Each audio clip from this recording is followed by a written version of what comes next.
everyone, we are Group 6 and we are assigned to report the topic Geology and Non-Renewable Mineral Resources. And today I am going to report rocks and minerals. The other subtopics will be reported to my groupmates. So what is rocks? A rock is a solid collection of minerals. There are three main types of rock, which is sedimentary, igneous, and metamorphic. Let us first define sedimentary rocks. Sedimentary rocks are recycled rocks formed by the deposition of fragments of material or sediment that have been eroded and withered from other parent rocks. They often consist of sand, pebbles, minerals, and mud that's been removed from the land by erosion and carried by the rivers or blown by the wind and eventually deposited. This is an example of sedimentary rock. Sedimentary rocks make up about 3/4 of all rocks on the Earth's surface, the only rock that contain fossil. Sedimentary rocks can be made from minerals, crystals, and even organic materials such as bones, skeletons, shells, and plants. All sedimentary rocks form through 5 basic steps, which is withering, erosion, deposition, compaction, and dentification. Next is igneous rocks. Igneous rocks are formed by the cooling of a very hot molten material called magma, which originates deep inside the earth. There are two categories of igneous rocks, which is extrusive and intrusive. Igneous rock. The word igneous has been derived from Latin word ignis, which means fire. These rocks are associated with volcanic eruptions. The cooling and the solidification of lava at the Earth's surface results in the formation of extrusive igneous rocks, which are also known as volcanic rocks.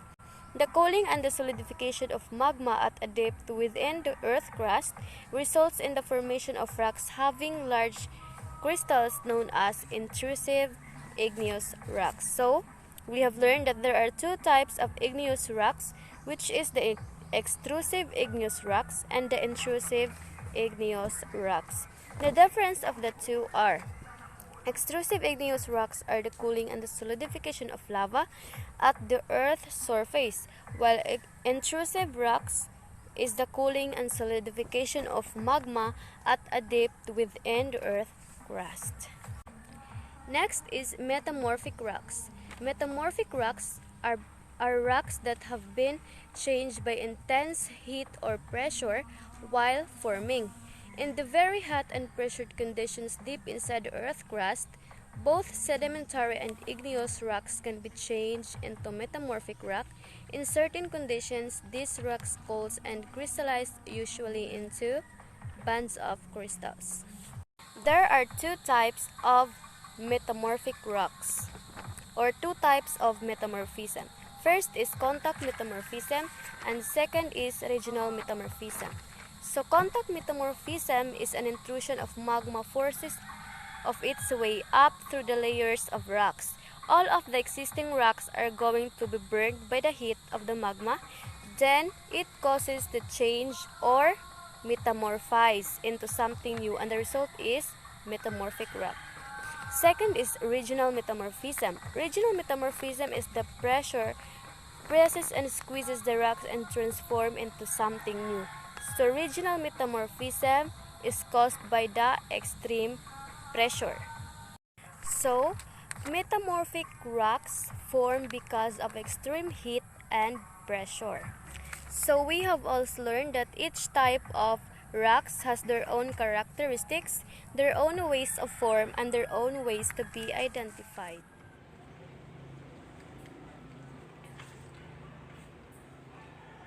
So good day everyone, I am Ivy Nilagrama, and today I'm going to report about minerals. So this report is a continuation of Janice Ibruli's report about rocks and minerals. So let me start. What are minerals? So first, I'm going to define what is minerals. So mineral is a naturally occurring inorganic solid with a definite chemical composition and an ordered atomic arrangement. This may seem a bit of a mouthful, but if you break it down, it becomes simpler. So mineral is a naturally occurring. Naturally occurring means it is not produced artificially. It means dili siya produce like and dili siya mahimo artificially. So it is natural, natural siya. Natural. It is natural. Then inorganic means it does not contain carbon from a living. So furthermore, minerals is a natural substance with distinctive chemical and physical properties, composition, and atomic structure. So minerals has chemical and physical properties, composition, and atomic structure.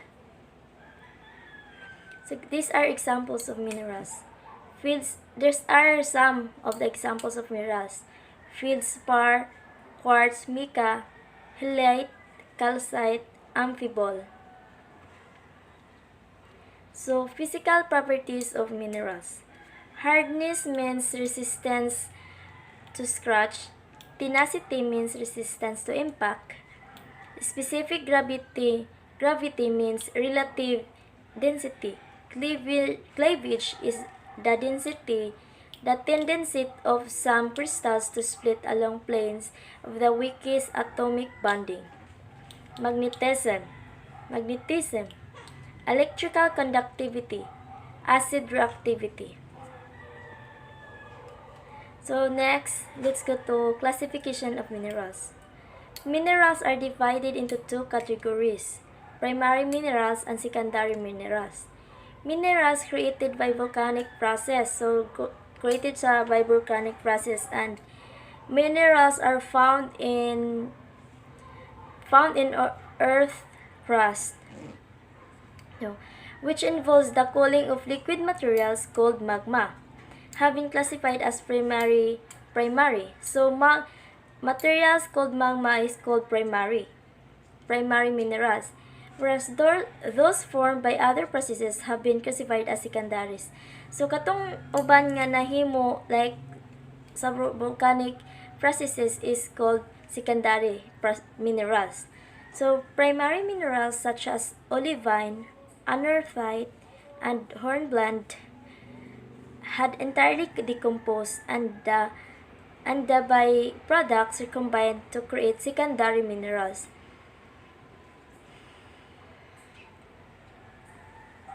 So different types of minerals.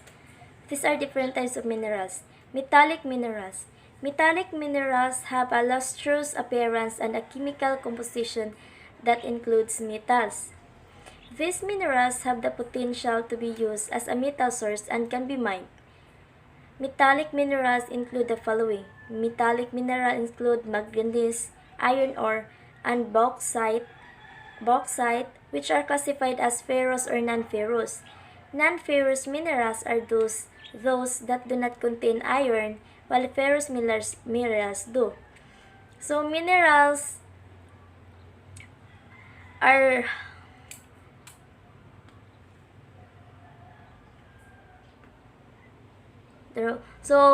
metallic minerals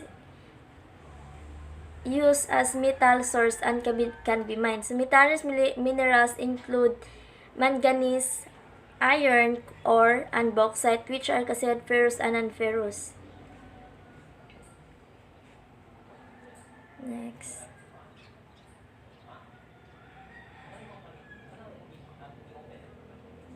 Non-metallic minerals. Minerals that have a non-metallic sheen or shine to them are known as non-metallic minerals. So, ang non-metallic minerals is wala daw siya sheen or shine. Their chemical composition does not contain any extractable metals. Non-metallic minerals include limestone, gypsum, and mica. For example, bauxite ore is found largely on worn rocks. In some areas, bauxite deposits can be found in volcanic rocks. So, there are further about minerals. So, the definition of an economic mineral is broader. and includes minerals, metals, rocks, and hydrocarbons, solid and liquid, that are extracted from the earth by mining, quarrying, and pumping. So let's go to economic minerals. Economic minerals are used in a wide range of applications related to construction, manufacturing, agriculture, and energy supply. So economic minerals is muna ni siya katong gipang gamit sa construction, sa manufacturing, agriculture, and energy supply. Economic minerals include energy minerals, metals, construction minerals, and industrial minerals.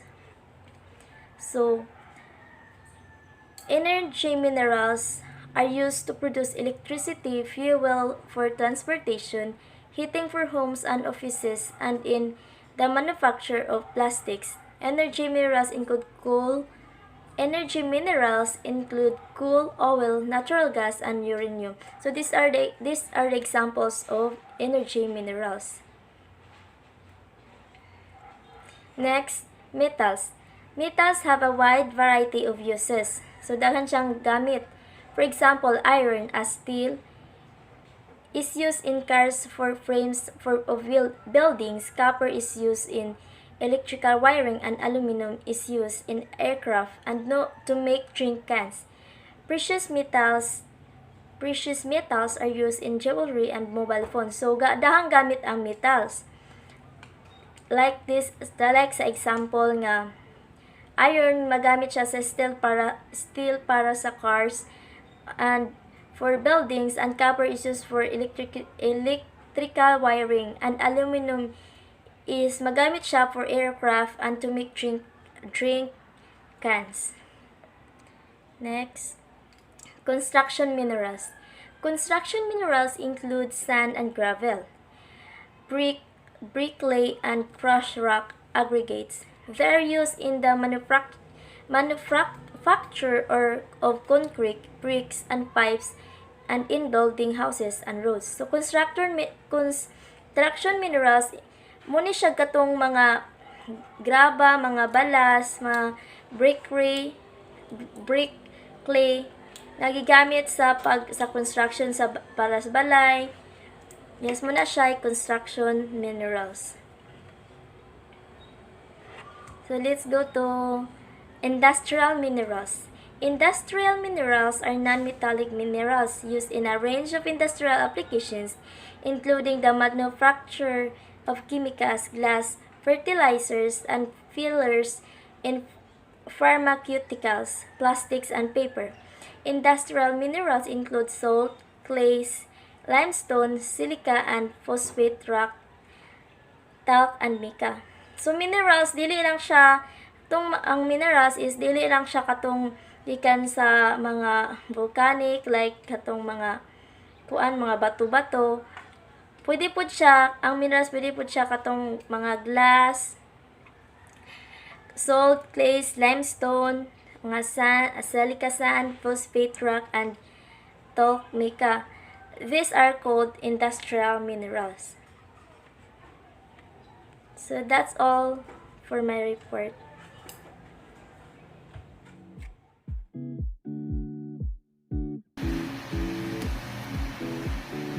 Good day everyone, my name is Jim Boragay from Group 6, and today I discuss to you about the rock cycle.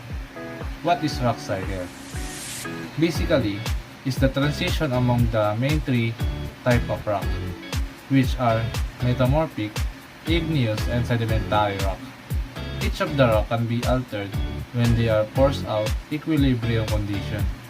The rock cycle describes how the three rock types are interrelated and how the process changes from one to another over time. It's basically a process of long-term or million years of process of rock, the metamorphic, igneous, and sedimentary rock. Igneous rock cycle process. When the rock are pushed deep under the surface, they can melt into the magma.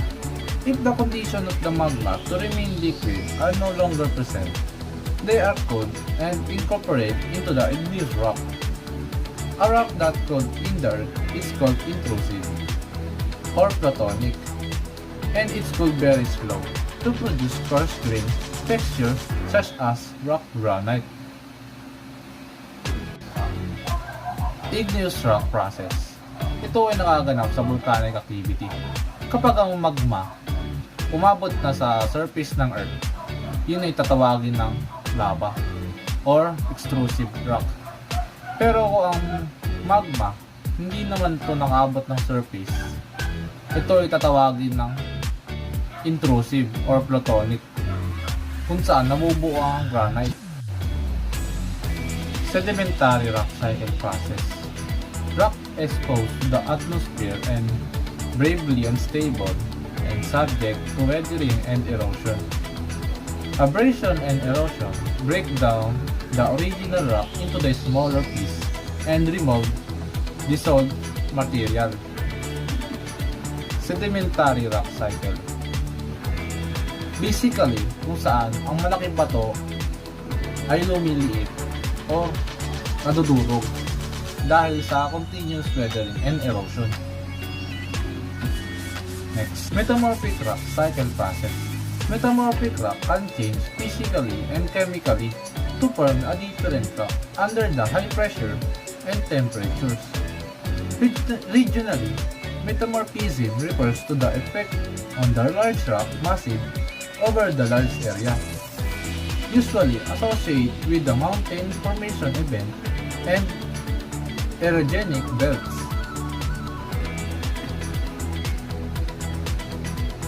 And now I discuss the flow of rock cycle.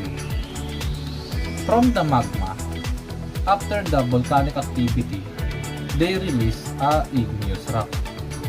And then, when the rock exposed to the weathering and erosion, they will be transported and depositioned into the sedimentation.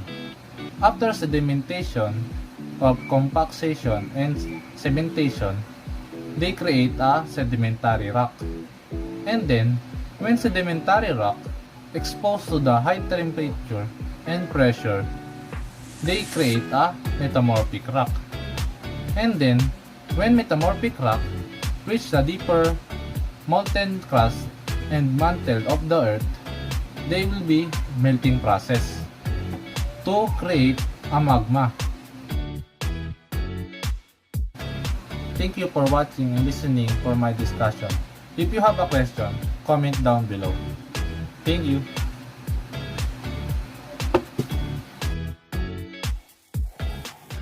So, good day everyone. Our topic was all about environmental impacts of non-renewable energy sources. So, let me talk about what is non-renewable energy sources and types of non-renewable energy sources. So, what is non-renewable energy sources? A non-renewable sources is a natural resources that cannot be readily replaced by natural means at a pace quick enough to keep up with consumption. An example is carbon-based fossil fuels. So, this type of non-renewable energy sources is we humans use it to our daily basis, but it cannot be used long-lasting because it only have a limited supply. So, hani siya ang non-renewable diri ta makakuha og muni siya ang atong kanang makuhaan og kanang para energy, pero dili siya sustainable, like limited limited supply, unlike sa renewable resources. So next is, in the United States and other many countries, most energy sources for doing work are non-renewable energy sources such as petroleum, hydrocarbon gas liquids, natural gas, coal, and nuclear energy. So, there are types of non-renewable energy sources. There are 4 types of non-renewable energy sources, such as oil, natural gas, coal, and nuclear energy. So, you can see in the other side picture all about non-renewable energy sources. So these types of non-renewable energy sources, we can see na through fossil fuels or oils, coal, nuclear energy, natural gas, kay makakuha ta dira og energy. So kani siya nga energy kay very important or very gamit kayo for our daily lives, since ang problem is it cannot be used sustainability. So that's all.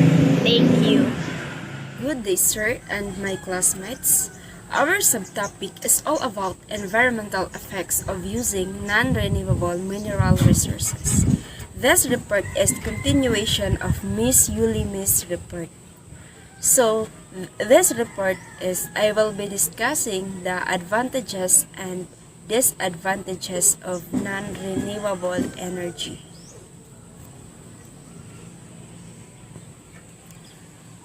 These are the advantages of non-renewable energy.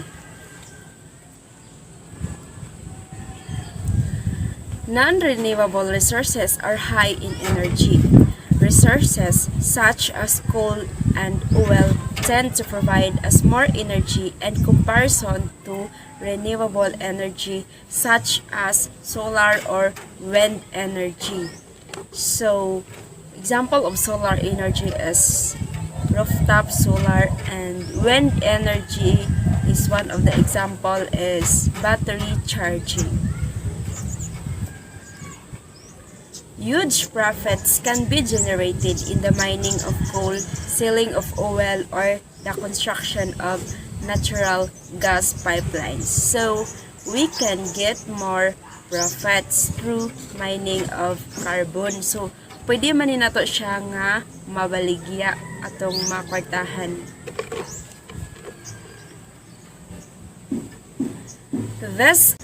These resources are easy to use whether in a home or anywhere else. So, easy to use ra ni siya. Even sa atong panimalay or bisan asa. 4. Consumers can find non-renewable resources at a very cost-effective price. So, makapangita ang mga consumer nga dili mabag-o kay epektibo kaayo ang presyo. For some people, new machines and other energy sources cannot replace their traditional minerals like coal and oil. So, it is also termed as traditional energy. So, maong ginatawag siya og traditional energy because dili makapuli sa ilang tradition or culture nga mga mineral like carbon and oil. Let's proceed to number 6. Non-renewable energy is easily found anywhere and everywhere. This implies that they can be conveniently moved across the world. The people living in areas that are not easily approachable can make use of non-renewable energy. So, ang dili mabag-o nga energy, dali nga makit-an bisan asa. It means that it's so easy to transfer in the whole world. Most importantly, non-renewable resources are job creating, extracting, transporting, and refining are the parts of non-renewable sources that provide employment.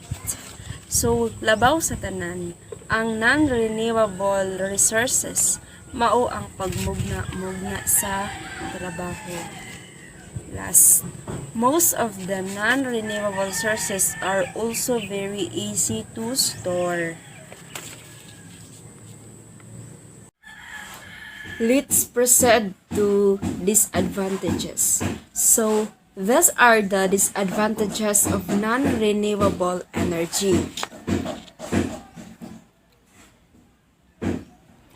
One of the major disadvantages of non-renewable energy is that it is time-consuming. Mining of coal, searching for oil, installing oil drills, building oil rigs, inserting pipes to extract, and the transportation of natural gases are very time-consuming processes. They also take a lot of effort. So, this is the one of the major disadvantage kay ang pag-usik sa panahon. It takes too much effort sa pag-mining. So, in this way is kani siya nga pamaagi kay mag-effort jud ka kaayo ani aron imuhang makuha ang gusto nimong kuhaon sa pinaagi sa pag-mining. Okay? Non-renewable energy can be dangerous and cause respiratory problems to humans because sources like fossil fuels emit gases such as carbon monoxide.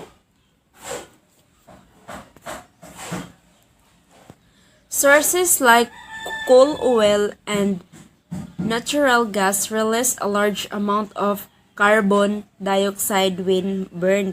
As a result of these chemicals, they are rapidly destroying the ozone layer. So, coal, oil, and natural gas can produce carbon dioxide kung masunog. This is one of the main reason nga maguba ang atoang ozone layer.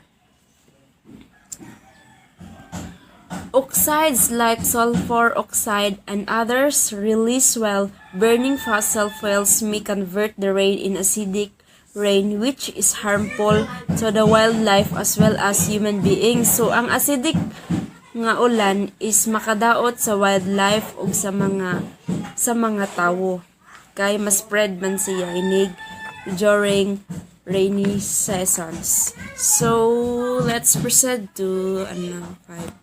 Because non-renewable energy takes billions of years in their formation, they are slowly but gradually vanishing from the earth. Using non-renewable resources indiscriminately without thinking for our future generations would be selfish. So, kani siya is mag-anam-anam rani og kawala sa ato nga soil. Many non-renewable sources release smog which envelops the buildings and other important things. Mostly in modern cities, people complain about the same. Black smog can make your building and other property upper dark and dirty. So, ang mga smog is makakos og dirty sa ato nga buildings, and then the people will complain that sometimes it may be risky as huge cargo ships and oil tankers while transporting oil crash and the content gets spilled in the sea or elsewhere. It can be deadly for the sea animals and human beings who may come in contact with it. So sometimes danger po siya if ang mga asyete sa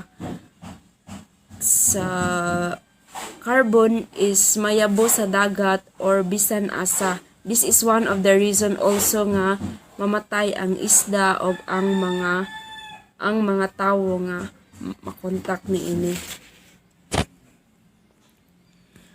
To keep the power station working every time, we need to keep a huge amount of fuel in reserve. This can be expensive and occupy a lot of space. Not only to other people, but the workers who are working in coal mines or oil drills are also prone to a number of health risks. As a result, there are a large number of diseases, injuries, and even deaths.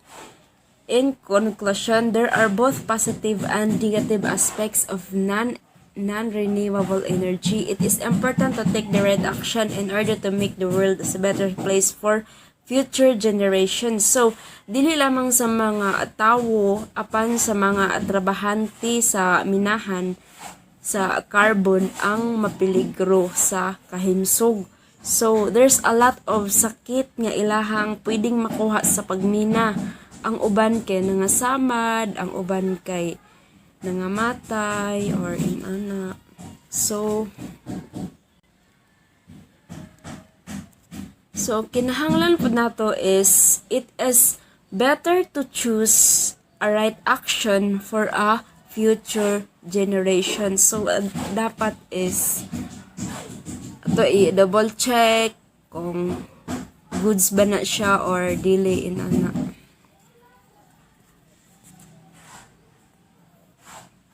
So, let's proceed to global impact of non-renewable energy. It is commonly understood that the burning of fossil fuels has a harmful effect on the environment, and it is also responsible for global warming and climate changes. Along with this, nuclear materials are also associated with risk because their radioactive nature makes them toxic. So, ang pagsunog sa mga fossil fuel adunay makadaot nga epekto sa pag-init sa kalibutan.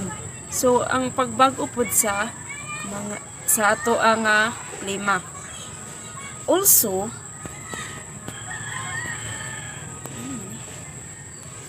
besides the environmental effect of fossil fuels, it is also causes damages to the economy. Due to this reason, the demand and supply of these resources are always questioned.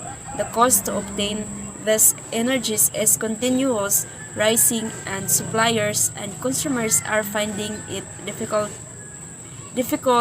to deliver and utilize these resources. Eventually, the rising price ends the users' affordability, and consumers are forced to use other alternatives. So, also, makadaot sa atong ekonomiya. Okay? Ang uban nga mga consumer, ma-force sila sa paggamit sa lain nga alternatibo. So, let's proceed to another. So, impacts of non-renewable energy resources. So, there are 3 impacts: greenhouse gases, carbon dioxide, o methane. First is greenhouse gases. Cause climate change by trapping heat, and they also contribute to respiratory disease from smog and air pollution. Extreme weather, food supply disruptions, and increased wildfires are other effects of climate change caused by greenhouse gases. So, hinungdan sa pagbago sa klima, pinagi sa pagtrap sa kainit. So, umato siya ang greenhouse. Nagkadaghang sunog sa mga kalasangan, maoy epekto sa pagbago sa atong klima sa mga greenhouse gas. So, let's proceed to carbon dioxide. Carbon dioxide, when fossil fuels are burned, they release large amounts of carbon dioxide, a greenhouse gas, into the air. Greenhouse gases trap heat into our atmosphere, causing global warming. Kung masunog ang fossil fuel, is daghang carbon, makaproduce siya daghan nga mga carbon. Ang mga gas sa greenhouse mubitik sa kainit sa atong atmosphere, maoy hinungdan sa pag-init sa atong kalibutan. So, muna siya causing global warming. Methane is released into the atmosphere before it is burned. Is harmful to the environment because it is able to trap heat in the atmosphere. Methane contributes to climate change. So, before di ay nga ma-release ang methane is sa atong atmosphere, is before siya ma-burn, is maka-harmful siya sa atong environment. So, maka-contribute pod ang methane o climate change sa ato ang environment. So, that's all my report. This is Rosalie Tabanaw. Thank you very much for watching. God bless and stay safe.